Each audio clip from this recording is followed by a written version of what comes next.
Welcome to Alberta Conservation Association's Harvest Your Own podcast, the resource for everything hunting, navigating through the field, the butcher shop, and the kitchen. Life is all about great food. Let's get started. Welcome to the podcast. I'm your host, Brad Fenson, an avid outdoor enthusiast who has worked as a freelance journalist, photographer, and public speaker for over 3 decades. I have hunted, fished, and foraged all my life and hope to share my passion for the outdoors. Along the way, I want to encourage everyone to harvest wild proteins and enjoy the satisfaction of providing the next meal for your family.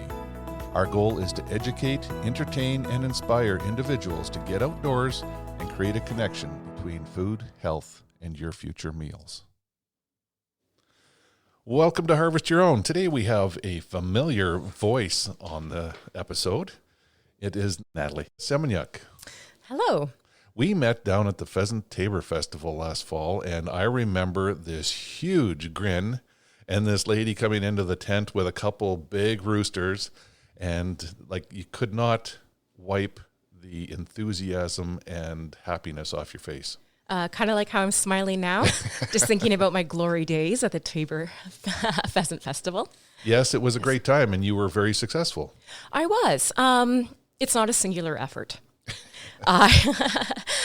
We started the day with some target practice with clays, and we had mentors available to help us with our shotguns. And when I actually went out to do the shoot, I was paired with Hannah, who is a very accomplished hunter for being such a young age. And she was great to work with because she's fearless. Like she truly is. It was just a great environment, and when everyone works together like that and you feel great, you feel positive, you feel safe, you have no excuse for not being successful. You know, it's funny you say that because as a hunter, I know there's days when I shouldn't have an excuse, but some days are diamonds and some days are stones. And you always have those bad days, even in real life during things. But man, your day was a diamond. I know. Honestly, I couldn't sleep that night. I was being such a nerd. I was so excited. Yes. And you should be. I remember some of my first trips to the field with my dad and my uncles and stuff like that. And they're memories that last a lifetime. They really are. And I as I mentioned when we first spoke, that I really would like to get my sister's kids involved in the festival. Even if they don't end up taking hunting on as an adult as they get older, at least they would understand what's involved in harvesting food. Yeah, procuring your own food and understanding why people hunt. I think that's a big part of society that's missing nowadays is the understanding.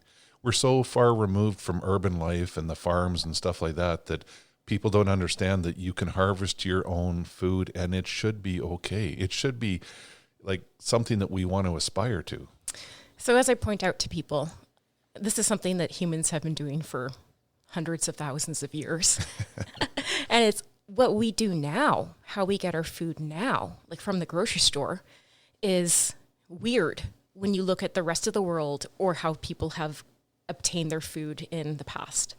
What we do now is weird, and truthfully, it makes me uncomfortable because we're so divorced from the food source that I think we've started to lose respect. And we definitely lost understanding for it. And even just with the names, for example, we don't call it pig, we call it pork.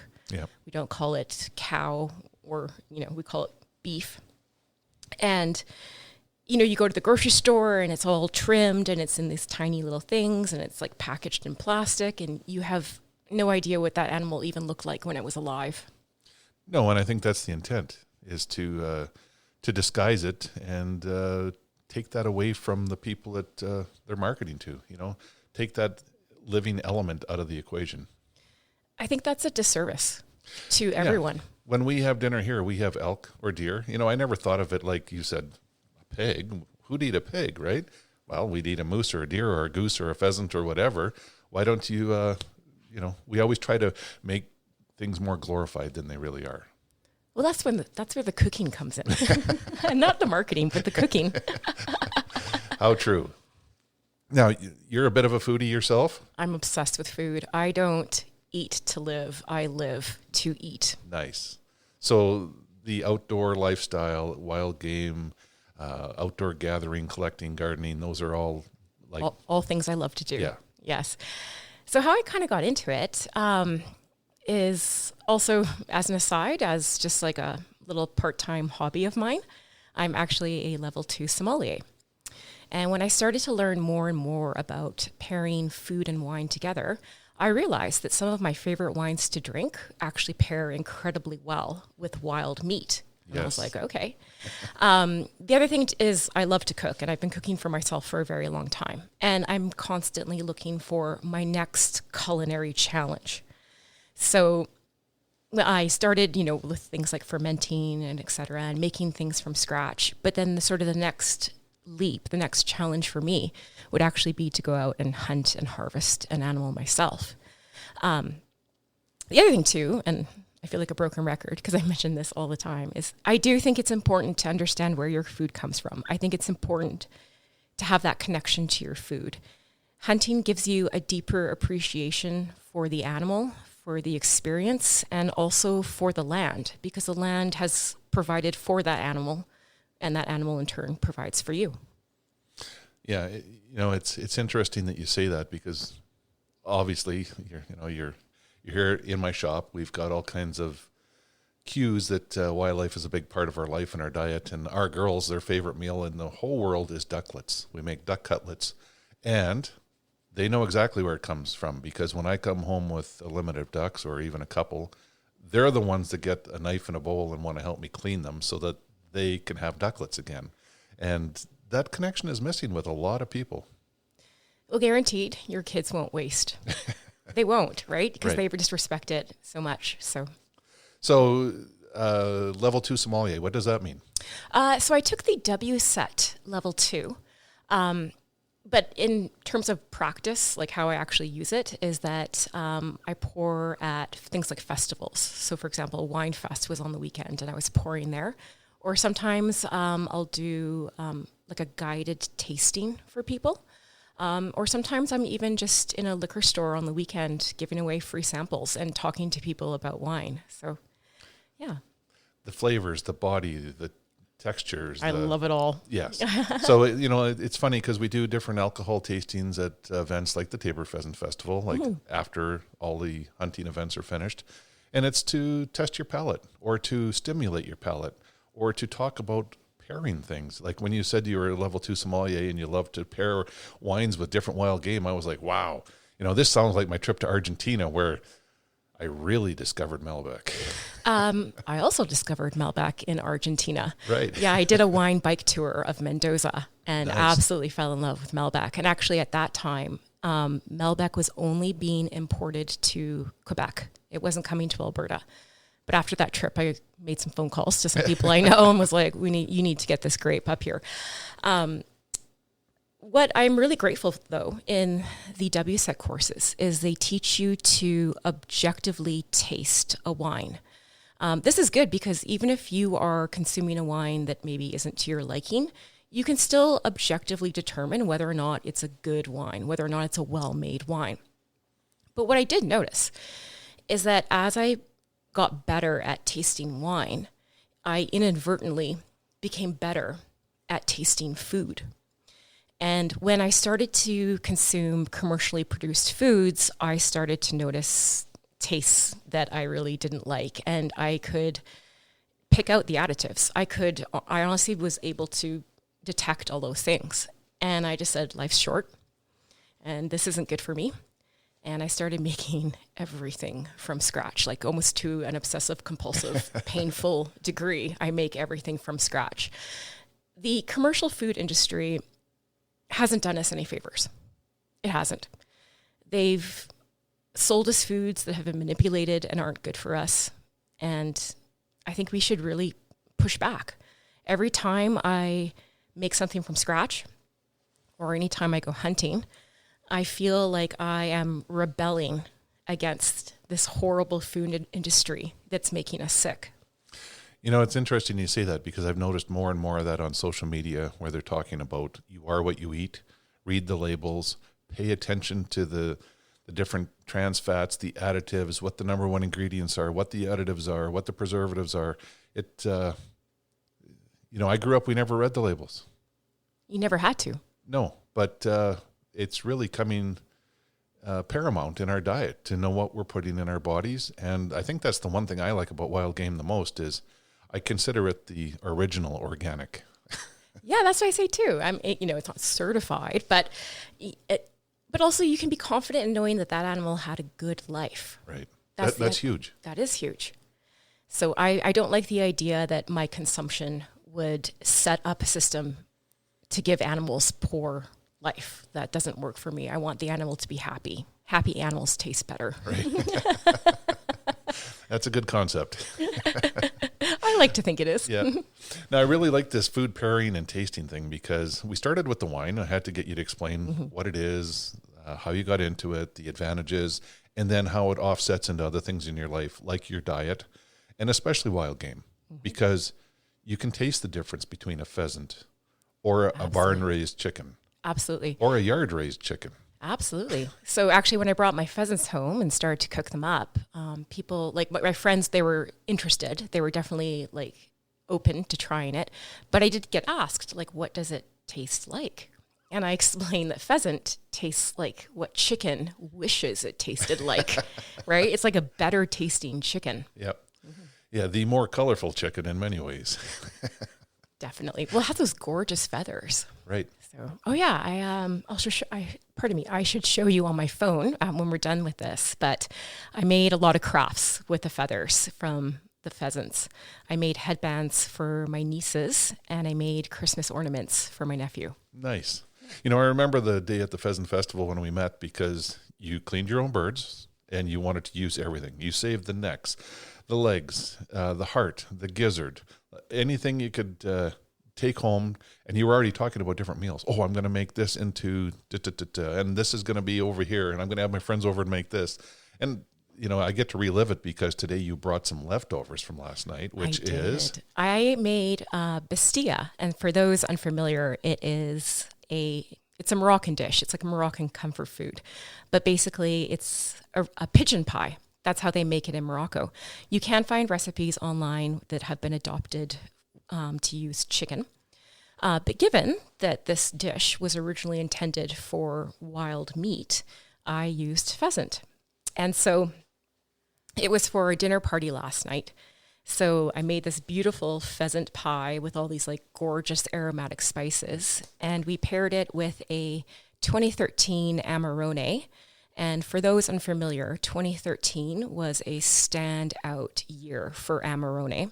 So I've been sitting on this bottle of wine for quite some time. And, but that was kind of the whole point, is that the people that I had over for dinner last night were amazing, and they're very special to me. And the food that I made was very special to me because it was something I harvested my own. And the wine that we had, it was very special to me because it's something I've been saving for the perfect occasion. And it all turned out well. Everyone enjoyed it. Yes. I look at Amarone as one of my favorite wines. It's a treat once or twice a year. Pheasant is also a treat. We never have enough to have a steady diet of it. So when we do eat it, it's a big night. We talk about it, about the pheasants, and we talk about the colorful birds and the feathers and other things that we do. And we have decorations and stuff in our house and on our Christmas tree and all the rest of it that celebrate our successes and the species itself. So that is a very unique meal that you pulled off. And did you have anyone there that is not normally a wild game eater? No, they were all into it. So yeah. So that's what's great about having open-minded friends. But in the past, I have, before I started hunting, I would cook elk, moose. I got moose through one of my friends. Yep. Fun fact about me, I also make my own beer. Nice. And beer reciprocity is a thing. I have traded many pints for things like moose or duck, etc. And so before I started hunting, I wanted to be quite competent in cooking the meat first, so that when I started hunting, I knew I would be successful in harvesting and preparing those foods. I didn't want anything to go to waste. So basically I was practicing with other people's hunting meat. It's an interesting concept, and it's not the way most people approach it because they don't have access to the meat to practice. So, Harvest Your Own is really geared to people that are trying to get into hunting, want to experience wild games and wild proteins and learn how to cook them. But you basically took that last step and threw it right up front. I do enjoy a baptism by fire. I do. This podcast is produced for Harvest Your Own, a program dedicated to those who want to reconnect with food and health through their experiences outdoors. HarvestYourOwn.ca is a resource for individuals to learn more about hunting and the outdoors. There's information to get you started and ensure that your compass stays pointed in the right direction to be successful. Where's your next meal coming from? But for those who are interested in trying this, a really good way to kind of get your feet wet and learn the skills is the Outdoor Women's Program, because they have so many courses that they offer, and it's done with the intention and perspective of conservation and safety. And so it's a great environment to learn, and the instructors are fantastic, and you will learn everything you need to hunt. You will learn how to handle a firearm safely. You will learn how to field dress. You will learn how to cook in the wild. You will learn how to stay on top of hunting regulations and where to look and how to actually go about getting the appropriate certificates, or even just who to ask. If you're not sure, where do you go to ask? And so that's Outdoor Women's Program has provided me with a lot of skills and perspective that I really value. When did you take the course? I started taking the course in 2021, and I'm addicted, and I go every summer. But if you went to Alfred Lake, you've had wonderful instructors. Most of them are ladies. It's about 50-50, actually. Yeah. I know that they've been trying more and more to get people in there to help the ladies that are coming to the course relate to the instructor and not be intimidated to ask any question. Well, here's what I have to say about that. If you talk to any of the male instructors, they will waste no time telling you that they actually prefer to teach women. Yes. Because women will ask questions and will listen and won't pretend like they know everything. That's true. So actually the instructors like when we ask questions. So I don't believe that anyone feels self-conscious about asking a question, because we are encouraged to do so. And we know that they like it when we ask questions. Excellent. That's what you want to hear.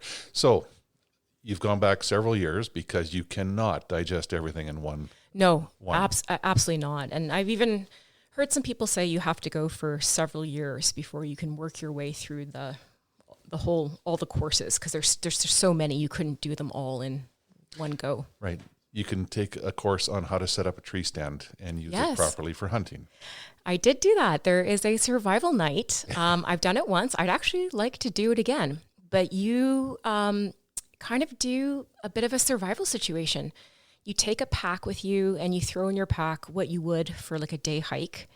And we go as a group, we go out into the wilderness and we rough it for a night, and we build a lean-to and we start a fire using a flint knife and the whole bit. And we talk about the do's and the don'ts and everything. And you know what? I will say I was cozy in my lean-to. I really was. They are cozy. They are cozy. And maybe this is just the romantic in me, but there is something quite lovely about sleeping under the stars with the smell of spruce. And just, it's a gorgeous smell. And so that's actually what I remember most from that night, is staring up at the stars and just the smell and the smell of the campfire. And I remember after that thinking that should I ever end up in a survival situation, I would be okay, I think. I would know not to panic. I know what to do and kind of what to do first. And so if I ever were in a situation like that, I think that I would just immediately start putting together a plan, and I wouldn't panic. I would kind of work my way through it and be confident in the fact that I know that I've done this before. Gives you the confidence. You don't have to worry about getting lost in the woods, because it'd be like, oh, I get another night under the stars. Okay, you know what? I might just get lost on purpose. Don't put it past me. I love an adventure. Now, the different courses they have are very diverse. Like you can take how to shoot a shotgun, how to use a handgun, how to shoot a rifle, how to use a rifle scope, how to use archery equipment. But it goes beyond that. It's how to run a chainsaw, how to back up a trailer, how to use cast iron cookware on a fire. Like, tell us some of the ones you've taken and what you've enjoyed. Okay, I've loved all of them. I've taken, okay, you're really testing me. Here we go. Wildlife ID. That was really good. And it was with Alan, and he goes over some of the common ones that people get confused, and he went over like the best ways to identify the animals properly. So that was definitely educational, definitely beneficial. Now I'm that annoying girl on the highway, like pointing out, I'm like, I know what that is. Actually, Sarah did teach a course called Wilderness Cuisine, and she has a campfire, and she's got all the cast iron stuff, and we go ahead and we start cooking over a campfire, and we're making like pheasant curry. Like, it's just gorgeous, these gorgeous meals, and we're doing it in the wilderness right next to the lake. Let's see, I've done archery. I'm terrible at it. No, really, I'm really bad. I've done rifles and shotguns because I simply cannot get enough, and because I always learn something in addition every time I do it. And the instructors for shotgun and rifles are absolutely fabulous. And special mention to Sarah and Allison, because you are the shotgun queens. Another course is orientation, like learning how to old school, take out a compass and a map and figure out where you are and how the best way to get to where you're going. That's a lost skill. It really is. People use their phone or their GPS watch or something else to create a ping or a back trail or something. But having those types of skills are still essential if your batteries die or if something happens. That's what I say. I'm like, what if something weird happens? Yep. What if you drop your phone in the water and now your battery's corroded? Like, now what are you going to do? Also, I just love maps, just as a general comment. If you saw my house, you would see all these maps printed off from like the 19th century. And I love me a topography map. So you bring out a topography map and I'm there. I'm right there with you. I want to know all about it. See, other courses they do have some courses in the evenings that are just drop-in. So one year they had a guy doing animal calls, and he went through all of them, and it's a skill. Like, you could tell he has to practice. It's an addiction too, because once you start communicating with wildlife and have that interaction, you just want more. I've heard this. Yeah. Yeah. Whether it's calling ducks or getting a bull elk to bugle back at you, it's very rewarding. There is a course on hunting migratory birds with Claude, whom I definitely enjoy. And I did go hunting with him a couple years ago. We did speckled belly geese. Nice. Yeah, Claude's a good hunter. He really is. And he's just a fun person to be around, right? Like, I enjoy spending time with him. And he's very, very knowledgeable. Like, the guy is like a walking encyclopedia of migratory birds. Yep. So that's been so beneficial. And I've learned so much, and I love that I'm putting these recently acquired skills into practice. And at the end of the day, this is actually contributing to my quality of life. That's awesome. This podcast was made possible by Alberta Conservation Association and the Harvest Your Own community. If you're interested in harvesting your own food, there's a comprehensive collection of information to gain insight and knowledge. Head to the field, harvest your own protein, prepare it, and taste the results. HarvestYourOwn.ca is a library of information from getting started and geared up to processing, butchering, and cooking wild game to make the connection between health and food. Now, you went to your first outdoor women's program in 2021. Mm-hmm. You never hunted up to that point. No. And actually, up until that point, the only firearms I had ever fired were handguns. And I am deeply uncomfortable around handguns. I don't even want to be in the same room as an unloaded handgun. So I kind of thought that because I didn't like handguns, I might not like any firearms. Right. And I don't even know what possessed me to do this, but I signed myself up for rifles and shotguns. And that ended up being the very first course I did at my very first outdoor women's program. And the instructors were amazing. And I took that shotgun and I had the time of my life. I had a blast, and I had a great time with the rifles too. They're very different. I enjoy shooting both. But now, actually, since I've discovered I don't like handguns, but I like everything else, I've talked to a few other people who say they have the same reaction towards the different firearms. Yeah, we hear that more and more. Like, some people are intimidated by any firearm, so they start with archery. But good instructor and knowing what you're handling makes all the difference in the world in terms of competency and a level of comfort. And weirdly enough, I actually find a bigger shotgun easier to use. I find that there's less recoil with a bigger gun. Yep. Weight and balance. Yeah. So it may seem intimidating to handle a big shotgun, but I actually think it's easier. So if you're in that position, if you have that option, do it.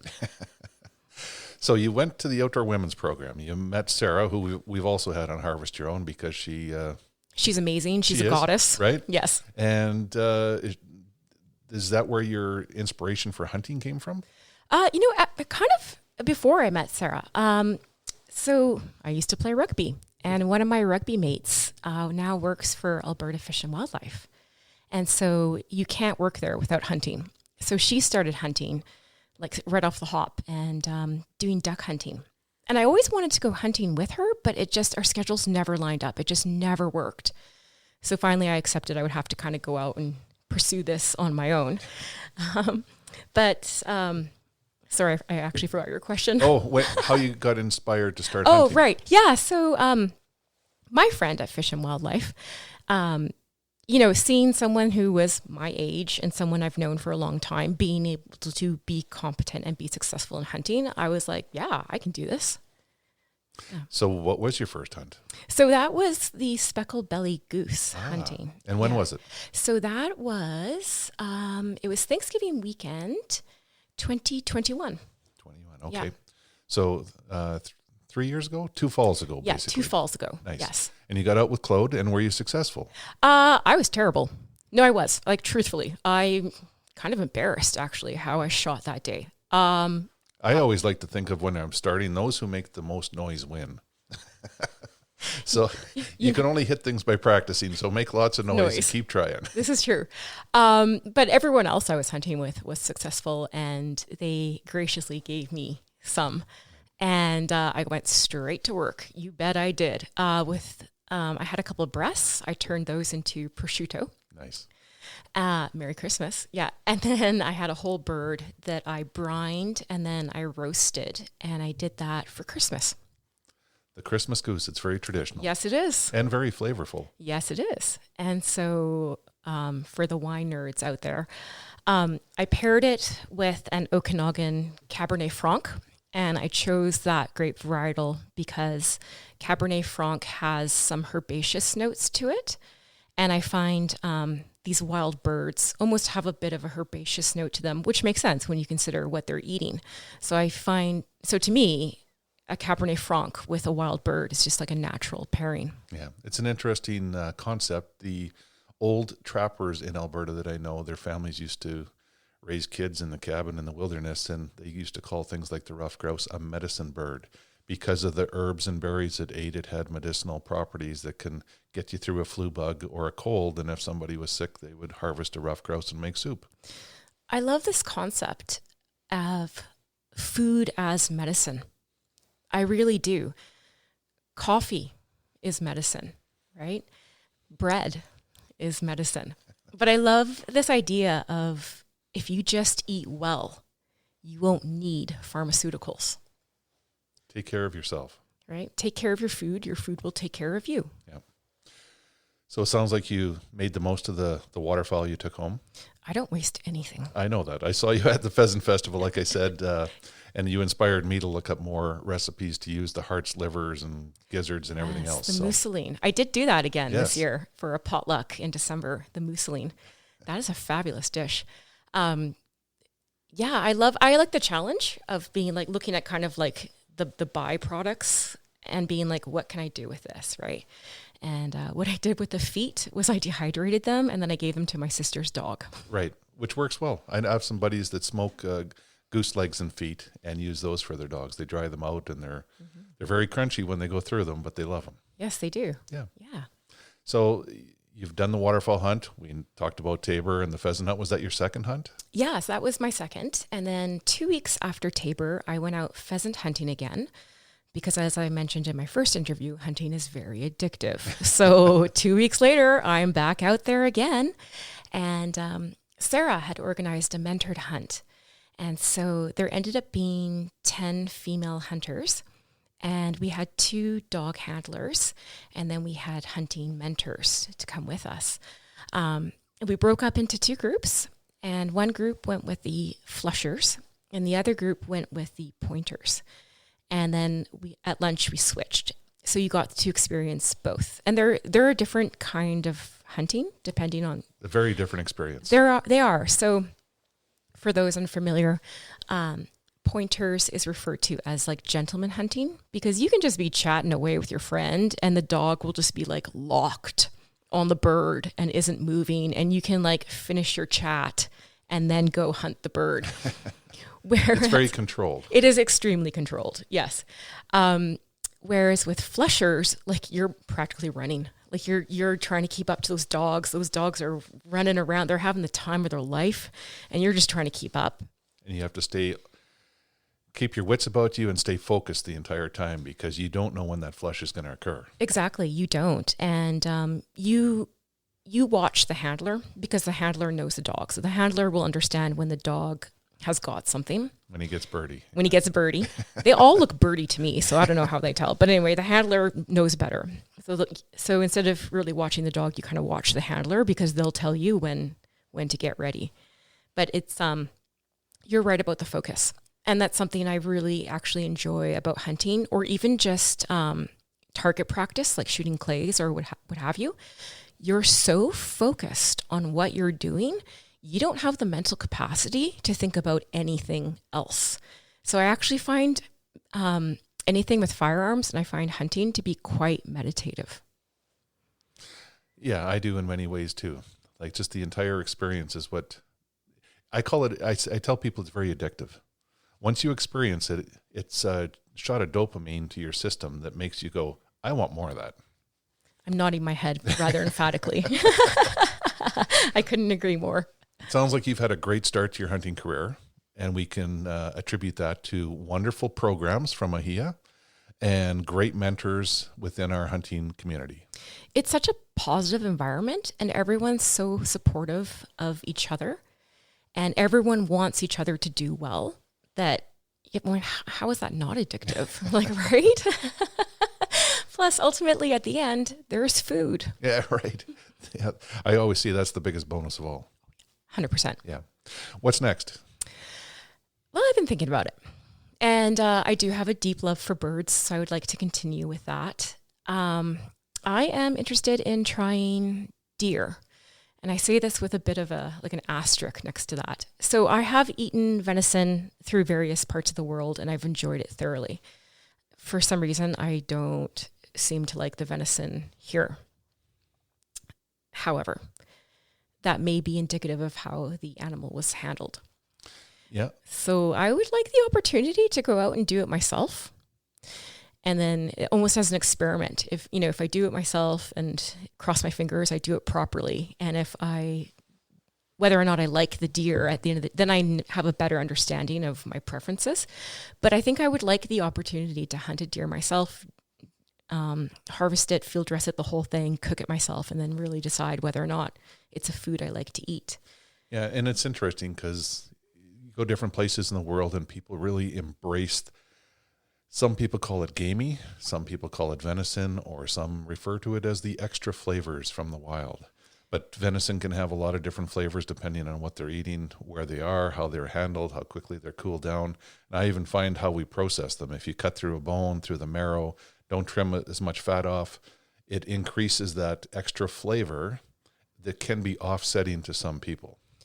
Well, for those who are off-put by that flavor, I swear up and down, brine your meat. Right. Yeah, just put it in some salty water for overnight in the fridge.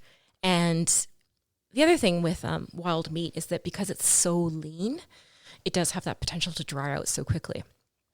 And so brining your meat will also help keep the meat tender and hydrated and prevent it from drying out during the cooking process. Yeah, and that works great. Like you've done a lot of birds. It works also very well with big game, but I find that trimming any excess fat, especially on venison, makes a big difference in terms of flavor because it's not really fat, it's tallow. And that waxy texture and that extra taste from the fat is usually what people don't, it's not as palatable, let's put it that way. It's an acquired taste. That's right, and people that love it. But most of us aren't raised with that taste. Well, no, you don't get deer at the grocery store. Exactly. Mm-hmm. But you go to other cultures where, like I go to New Zealand, everybody eats red deer stag, and they love that gamey flavor. Scotland. They harvest hares, the same thing. They love them because they got that extra punch is what they say. Yeah, same with Scotland. They love the wild stags. They love eating it because they're like, oh yeah, like the stronger the meat tastes, the better it goes with a single malt. So there you go. Yeah. So how are you going to pull this deer hunt off? Are you going to go back through an AHEIA program and a mentorship? Or are you going to try to find a friend, or are you going to do it on your own? That's a good question. And I'm currently trying to determine that myself. I think I might go through the mentored route again for the bigger game animals. I do like the mentored hunt, but I am aware that every time I participate in a mentored hunt, I am taking the spot of somebody else who may want to do it and has never done it before.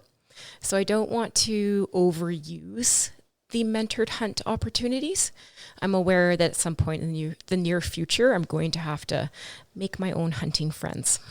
And that's a good way to put it. And once you find your own friends, you're going to find new rewards in that. Could you imagine having your own Sarah to hunt with every time you want to go out? Oh my God, that'd be amazing. Right. It creates enthusiasm, like, I need to call them, we're going out this weekend. Mm-hmm. And you will find friends like that, like the Sarahs in the world, who you just want to spend more time with, share the experience, and get out there. And that's the next stage from the mentored hunts to developing those own friendships on your own. So, and I don't look at it as though you're taking a spot away. You know, if you kept going back for a mentored pheasant hunt for 10, 12 times in a row, that would be one thing, but you're moving on to deer. That's a completely new thing. So I wouldn't be afraid to step up and take a mentored hunt, learn more about it. And the whole idea behind those mentored hunts is to become comfortable with it. So when you get to the stage when you're comfortable, I think it's time to move on. Spread your roots. Spread my wings. Yeah. Sounds good. Well, it was an awful fun talk. I think we could have talked for an hour here easily. We could probably talk all afternoon. We should probably just do a show on pairing wines and beers with different wild game. I'm all over that. My head's exploding with ideas. You just call me. You let me know when you want me to come over. I will do that. Sounds good. I just want to say, do you have any advice for other women out there that have any inkling at all to try hunting, want more wild game in their diet? How should they get started, or what would you recommend for them to get started? Go to a butcher and start cooking elk, because the way the hunting laws work in Alberta, you can't sell your hunting meat. So if you go to a butcher and you purchase elk, it's actually a farmed elk, but the elk hasn't been domesticated. It's farmed, but it's not domesticated. So when you start cooking elk, you'll start to get more familiar with cooking wild meat. That made me more comfortable, knowing that I was like, yes, I have the culinary skills to do this animal justice. So I would suggest that. And then also to kind of develop a taste for it. So I know it's weird. I claim to not like the local deer, but I'm obsessed with elk. I could eat it every day. I don't really eat beef. I eat bison or I eat elk. We're spoiled here. We live on a wild game diet. Yes, we are so spoiled. And then, the outdoor women's program. And then also, the Tabor Pheasant Festival. Sign yourself up for a novice shoot. They will walk you through everything you need to know in order to be successful that day. And ultimately, at some point, you just have to go out and do it. You just do. Don't put it off. Yeah, we're not getting any younger. Yep, and there's years of adventure ahead. The sooner you get started, the more you have to enjoy in front of you. Mm-hmm, exactly, and especially when you consider that hunting occurs in the fall. Well, most hunting occurs in the fall. I mean, think of the Christmas dinners you can have with your hunt. I mean, come on. Yes. Yeah. Very good. I want to thank you for coming in, inspiring other women to get out there and find new passions in life for health, food, prosperity, and for sharing some incentive to look more into pairing some wines and beers with some of the things that I do cook. Honestly, it's like when it comes together, it's like magical. It's that expression, the whole is greater than the sum of its parts. So when you can do a perfect pairing and the wine makes the food taste better and the food makes the wine taste better, I mean, come on. The ultimate experience. It really is. Thanks for coming in, Natalie. My pleasure. We hope to inspire people to reconnect with nature and appreciate where your food comes from by harvesting your own. For more information on getting started or to learn specifics about the Field to Fork experience, visit harvestyourown.ca and follow on Facebook and Instagram. Check back often for new material, recipes, and videos that are posted regularly. Please subscribe to Harvest Your Own podcast and take the time to rate and review the show to help us build a dedicated core of passionate hunters as our regular audience. Until next time, embrace the outdoors and all it has to offer. Thanks for joining us.